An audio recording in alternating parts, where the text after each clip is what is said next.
présidentielle en Côte d'Ivoire, une manifestation de l'opposition reprimée à Bengoura, Credo, après Bongouana, Daoukro, Bouna, la Côte d'Ivoire, selon vous, s'embrase?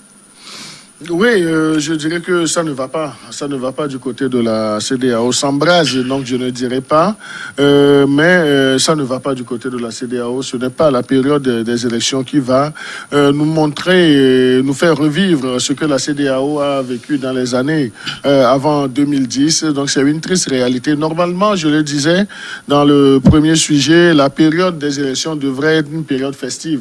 Maintenant, si ça tourne à des affrontements et ça donne lieu à des morts, juste parce que il y a des courants de pensée politique qui ne voudraient pas de l'organisation des élections en cette période, il y a d'autres courants qui pensent que les conditions ne sont pas réunies, et au même moment, il y a un courant politique qui dit que toutes les conditions sont réunies. Donc là, il faudrait que nos hommes politiques africains pensent, disons, aux intérêts non seulement du pays, mais des populations, de leurs militants. Ouais. Est-ce que ce que nous sommes en train de faire, est-ce que nous visons uniquement notre aisance sociétale sur le plan de la politique, ou bien est-ce que nous représentons valablement les aspirations de ce peuple, de ces citoyens? Les citoyens de la Côte d'Ivoire ne souhaiteraient jamais avoir, disons, ce moment de tension qu'on a. Et du côté de la Côte d'Ivoire, donc, eux-mêmes, comme ils essaient de dédramatiser tout, donc, par l'humour, donc ils ont dit, en fait,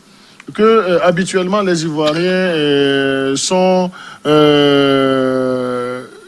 s'impatientent pour les fins du mois, oui. Mais pour la fin du mois, le 31 octobre, là, donc les Ivoiriens ne voudraient pas que la fin du mois arrive. Mais alors que les Ivoiriens, habituellement, déjà le 15, donc ils prient pour avoir la paye suivante. Oui. Mais donc, ça fait rire, mais en fait, ce n'est que la caricature, la démonstration de la psychose qu'il y a aujourd'hui dans toutes les couches de la société ivoirienne. Donc, on ne sait pas de quoi ça va retourner. Est-ce qu'ils vont aller tranquillement au 31? S'ils vont tranquillement au jour de l'élection, comment est-ce que les 24 heures là vont se passer, disons, les heures de vote, et l'après, le 1er novembre, à partir du 1er novembre, qu'est-ce que la Côte d'Ivoire va être du moment où les positions sont assez tranchées de toutes parts? Et les hommes politiques, au lieu d'employer des langages d'apaisement, sont dans les invectives de tous bords. Nous suivons les campagnes, que ça soit du couple du président actuel, du président sortant, que ça soit des candidats, de certains candidats ou bien des hommes politiques d'en face. Le langage n'est pas vraiment apaisant. Donc c'est comme si ce sont des enfants qui, pendant la récréation, se font la petite bagarre parce que il y a une petite copine qui est là de l'autre côté. Donc chacun attire sa convoitise. Donc il va falloir que les hommes politiques ivoiriens sachent que la Côte d'Ivoire est un pays précieux. Donc il faut privilégier l'essentiel. S'il faut qu'ils puissent se parler entre eux, certains me diront que c'est déjà tard, qu'ils ne peuvent pas. Mais les Ivoiriens... C'est ce que le parti au pouvoir dit. Oui, les Ivoiriens doivent prendre sur eux, disons, l'engagement de ne plus sombrer comme ils l'ont fait au moment de la rébellion et pendant la présidentielle de 2010. Jérôme, il faut dire qu'il y a des inquiétudes. Le parti au pouvoir, le RHDP et son président disent qu'il y aura élection le 31. L'opposition en face... Yafin Guessan, Bédi et autres disent qu'il n'y aura pas élection. Même l'opposant qui est en France, Guillaume Soro, dit qu'il n'y aura pas élection. C'est inquiétant. Mais naturellement, tout ça là est prévisible depuis très longtemps. Et nous l'avions plusieurs fois dit. Même si nous ne sommes pas ivoiriens, je crois que le monde entier l'a déjà dit. C'est prévisible que ça va arriver comme ça. Surtout par gloutonnerie, par insatiabilité, par comment appelle-t-on, un goût démesuré du chef de l'État sortant, et celui-là même qui, entre-temps, avait dit qu'il est fatigué, qu'il ne va plus se présenter, qu'il voudrait prendre congé, et qui est animé par une versatilité incroyable, et puis qui bizarrement revient au devant de la scène et s'impose à tous les Ivoiriens. On ne peut qu'attendre à cela. Et moi, j'ai peur, véritablement peur pour la Côte d'Ivoire. Je ne sais pas comment ça va se faire après à la veille du 31 ou après le 31. Et le 1er novembre, là, reste encore la date de mort de Toussaint. Je ne sais pas si les Ivoiriens, déjà, on parle de 30 morts depuis août à ce jour. Oui, il y a 30 morts. 30 morts. Je ne sais pas que les Ivoiriens vont encore ajouter pour faire agrandir leur cimetière.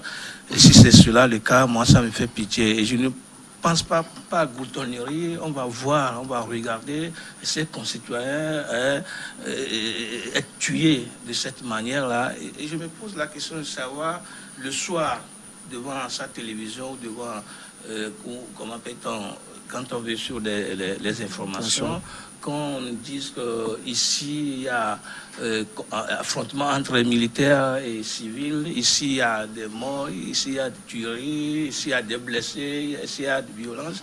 Je me dis, quel est l'état d'âme de ceux-là qui organisent ça? C'est-à-dire que Ouattara, précisément, qui veut à tout prix aller à ces élections malgré son âge. Son ami de la Guinée, Alpha Condé, après les campagnes, après les résultats, on l'a proclamé vainqueur. Ouais. Et j'ai appris que malgré sa victoire, il est dans le coma quelque part en Turquie. Et si l'information s'avérait, moi je dis, où est-ce que l'homme va? L'homme là, il va où? Il cherche quoi? Avec 82 ans. Comment est-ce qu'on ne peut pas faire un petit... C'est le moment de se reposer et de voir ses petits-enfants. Et donner, comment appelle-t-on, de l'expérience aux gens, s'amuser avec ses arrière-petits-fils. Ouattara, avec ses 78 ans, il pense qu'il va résister. Je ne souhaite pas ça, non. Mais est-ce qu'il pense vraiment qu'il va encore faire... Il aura encore la force de faire les 5 ans qui seront devant lui, puisqu'il ne peut pas organiser les élections et les perdre. Si c'est cela le cas, il aurait souhaité même faire le recul. C'est comme ça, malheureusement. Et tout ça là, c'est les institutions, la CENI, la Cour constitutionnelle, la CEI, il y a la CENI, il y a la CE, la Commission nationale électorale en Côte d'Ivoire, par exemple, il y a le Conseil constitutionnel, il y a la Cour constitutionnelle, ça dépend des pays, qui ne veulent pas vraiment aider les chefs d'État là à sortir tranquillement, aller rester chez eux. Ça va être peut-être une humiliation pour eux. Pourquoi? Si la Cour constitutionnelle, qui souvent est composée en majorité des gens du pouvoir... De toute façon, le pays n'appartient pas à ceux-là seulement. Si, par exemple, moi, je suis nommé par le chef de l'État, et puis... on m'a élu à la Cour constitutionnelle, président de la Cour constitutionnelle. Est-ce que cela veut dire que je dois forcément, comment peut-on dire merci à celui qui m'a nommé s'il ne fait pas bien? Ce n'est pas sérieux. Sauf qu'avant de vous prendre et de vous laisser là-bas, il sait qu'il y a eu une loyauté entre vous. À ces questions-là, moi, ça m'étonne. C'est que ça me frustre parce que on ne peut pas, à cause d'une seule personne, vouloir tuer la moitié de... Finalement, on va gouverner qui? Finalement, à cause de Ouattara seul, d'août à aujourd'hui, on a déjà tué plus de 30 Ivoiriens. En 2010, après 2010, la présidentielle de 2010, on en a tué 3000. Et ça aussi, c'est à cause de Ouattara, puisque c'est Gbagbo qui a refusé de partir. C'est à cause de Ouattara. C'est à cause de Ouattara qu'on veut toujours imposer. C'est à cause de Ouattara. Je crois même que... mais il est devenu président par des élections. En 2000 même, lors de la rébellion, le nom de Ouattara est également dedans. Depuis là, jusqu'à ce jour... Mais depuis là, on n'arrive pas justement à prouver cela. La rébellion... Tant mieux, son nom est toujours cité.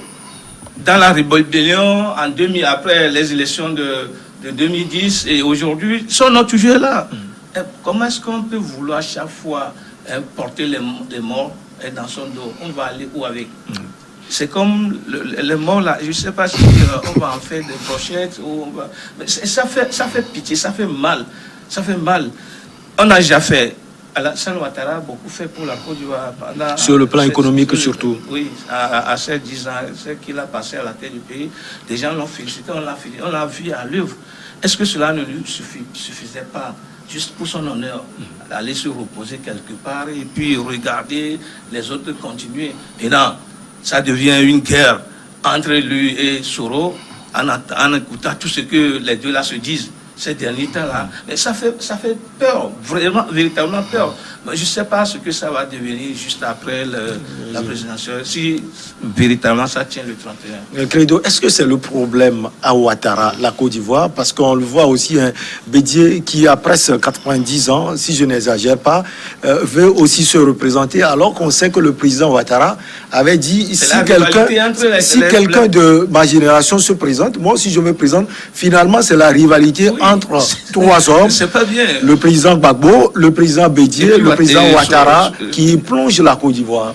Non, je crois que ça repose dans une certaine mesure la question du renouvellement de la classe politique. Parce que la classe politique ivoirienne, pour ne pas dire africaine, est prise en otage par des gens d'une certaine âge et qui pensent que après le pouvoir ou bien sans le pouvoir, je pèse bien mes mots, après le pouvoir ou sans le pouvoir, donc ils ne peuvent pas se réaliser. Donc on a vu, c'est bien facile de critiquer Alassane Ouattara qu'il veut s'éterniser au pouvoir, mais quand nous voyons du côté de Henri Konan Bédié, vu son âge aussi, donc on ne sait pas ce qu'il va chercher. Lui aussi, il a dit sur un média panafricain, la main sur le cœur, qu'il n'allait pas se représenter. Oui, non mais vous savez, les politiciens, il faut les prendre, ce ne sont pas des religieux, même les religieux, des fois, ils renoncent à leurs paroles. Donc là, on ne peut pas amener la religion en politique. Donc ça, c'est mentir doublement. Et vous avez vu dans un autre pays, celui qui a brandi la religion dans la politique, vous avez vu comment ça a fini. Donc c'est dire que les hommes politiques africains doivent réfléchir. Et vous savez, pour aider, disons, ces octogénaires à ne pas confisquer, disons, la machine politique de leur pays. Donc, il va falloir qu'au niveau de la base des unités, des entités, dans ces différents partis politiques, que les jeunes s'affirment. Donc, les militants peuvent, à un certain moment, poser le vrai débat. Parce que, vous savez, c'est vrai, nos hommes politiques, ils sortent, ils crient sur tous les toits, sur les réseaux sociaux, sur les médias traditionnels. Nous voulons l'alternance, nous voulons voir autre chose. Mais eux-mêmes, au sein de leur entité, ce sont des gens qui sont réfractaires même à des idées contradictoires. Donc on ne parle même pas d'alternance. Avec Bédié et Kakabé. Il y en a plein au Togo. Oui, dans tous les pays africains, même ici, le truc là. Donc vous allez les voir, les gens ont passé 15 ans à la tête de leur parti, 20 ans à la tête de leur parti, mais quand on dit qu'on fait un congrès, mais les gens font tout pour que ça soit des moments de louange, bien de déification.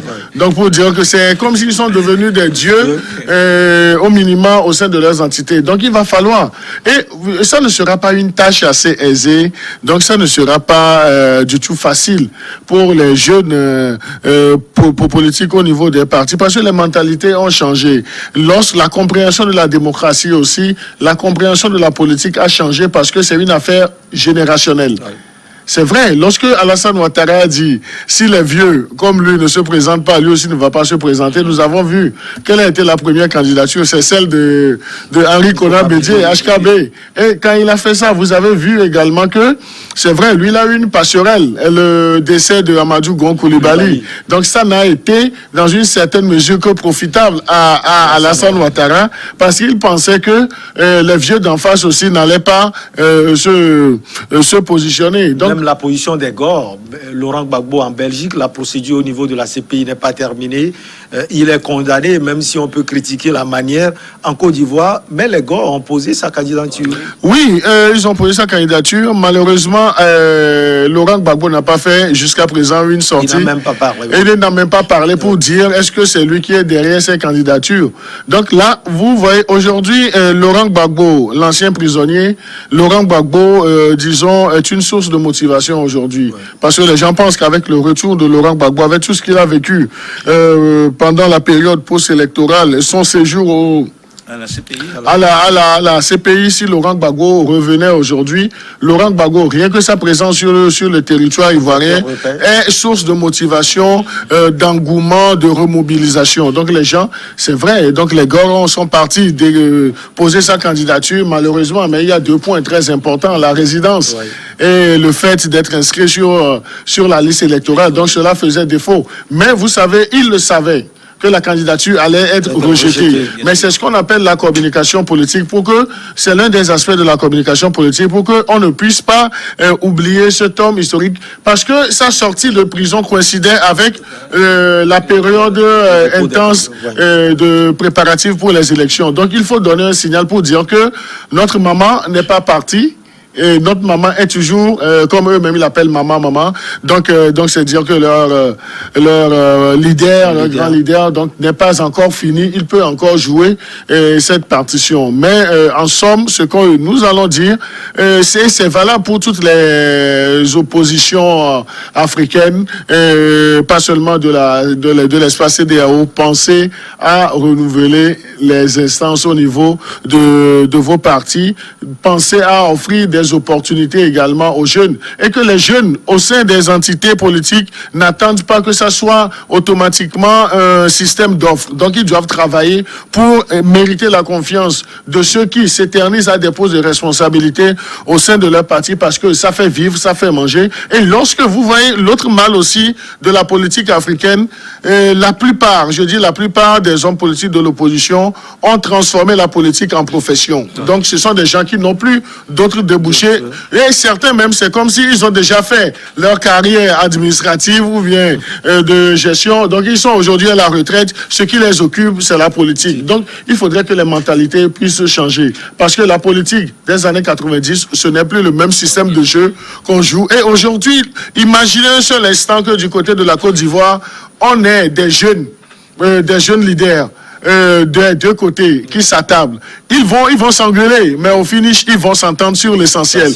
Parce que c'est à partir de l'essentiel là que eux, ils peuvent se définir. Les vieux se sont déjà définis. Donc eux, ils ont déjà tout vu de leur vie, les misères, les peines, les joies, les abondances. Donc ils ont déjà vécu tout. Donc ils n'ont rien à perdre aujourd'hui, sinon essayer de conserver, disons, leur conglomérat pour avoir cette espérance-là qu'ils vont mourir comme président au sein de leurs entités politiques. Donc les gens veulent végéter dans une aisance politico-sociale. Et ils sont préparés dedans. Et vous allez voir, lorsque vous les écoutez, je ne sais pas, si vous écoutez les campagnes, les messages qu'ils passent, c'est comme si sans eux, il n'y a plus personne.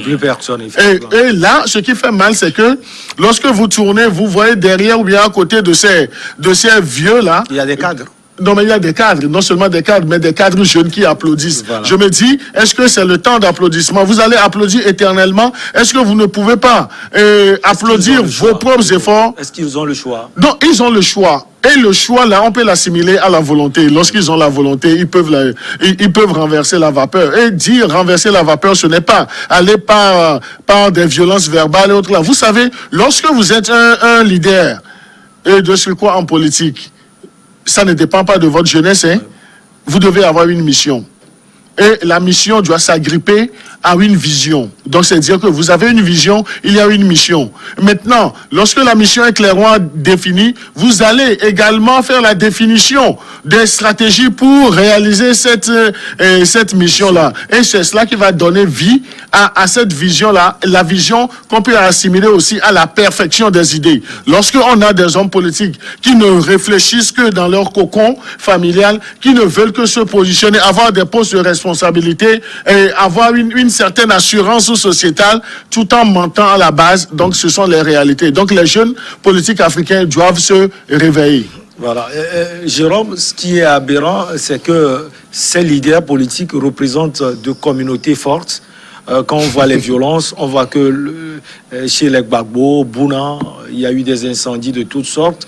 Vous voyez aussi également à Daoukro, chez Bédié, où le siège du RHDP a été brûlé haut. Et puis le président Alassane Ouattara, qui est un Dioula, ce qui fait que les communautés s'opposent en Côte d'Ivoire. Malheureusement, alors que c'est le même peuple. En réalité, c'est le même peuple. Les hommes politiques font en sorte que ces communautés-là s'opposent, et violemment. Oui.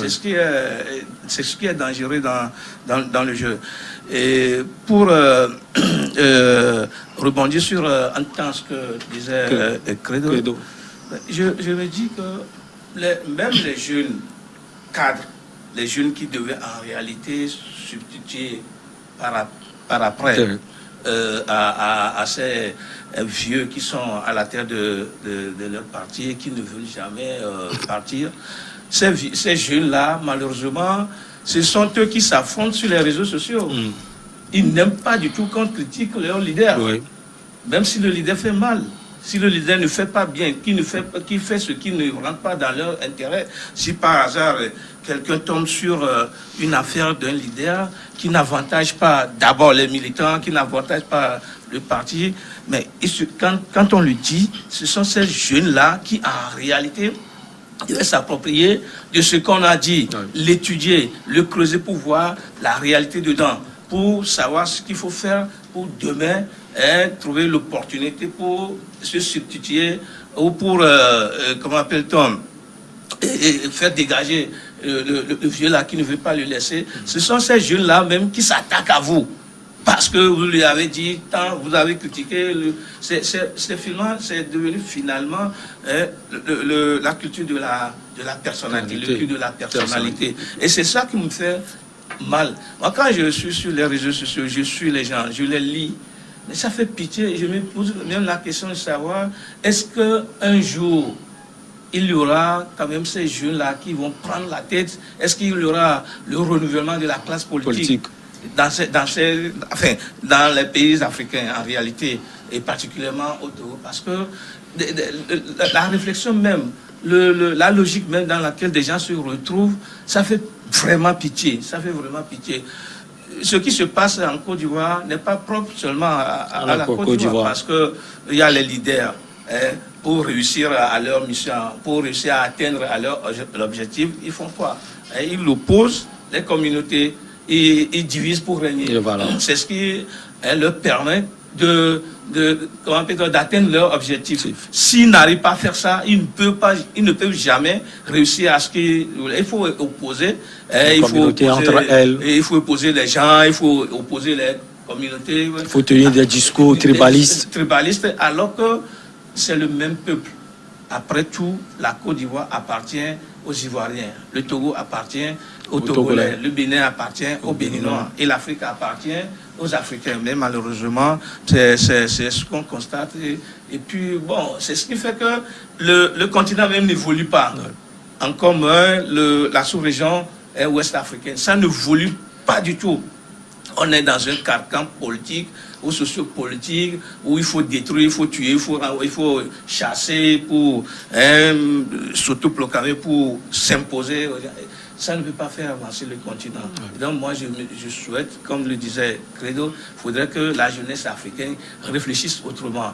La politique qu'on a fait en 90, c'est différent de la politique qui devait normalement se faire aujourd'hui. Et quand on voit la géopolitique, on doit quand même se dire que le temps là, c'est déjà révolu. Oui. Il faut réfléchir autrement. Si les jeunes Européens, les petits, qui nous envoient nos androïdes là, on s'y accroche comme si... Même si les petits deviennent présidents. C'est mieux d'ailleurs. À mon avis, c'est mieux, parce que ce sont ces petits-enfants-là qui nous envoient les androïdes. Quand on les achète, on se dit, on fait comme si on est Dieu, comme s'il n'y a plus rien autour, alors que notre mentalité, là, c'est d'aller tuer. On ne peut pas exploiter notre sous-sol pour le transformer, pour produire des richesses. Oui. Des richesses. On est là, c'est pour aller tuer, c'est pour aller réprimer. Qu'est-ce qu'on doit faire pour que je sois au pouvoir pendant de longues années? Si c'est comme ça que l'Africain doit continuer de réfléchir, je crois qu'il serait mieux que Dieu fasse en sorte que le continent africain disparaisse sur la terre. On marquera la ça, pause. C'est impossible. On va marquer une pause et puis le journal, et on revient avec nos chers invités.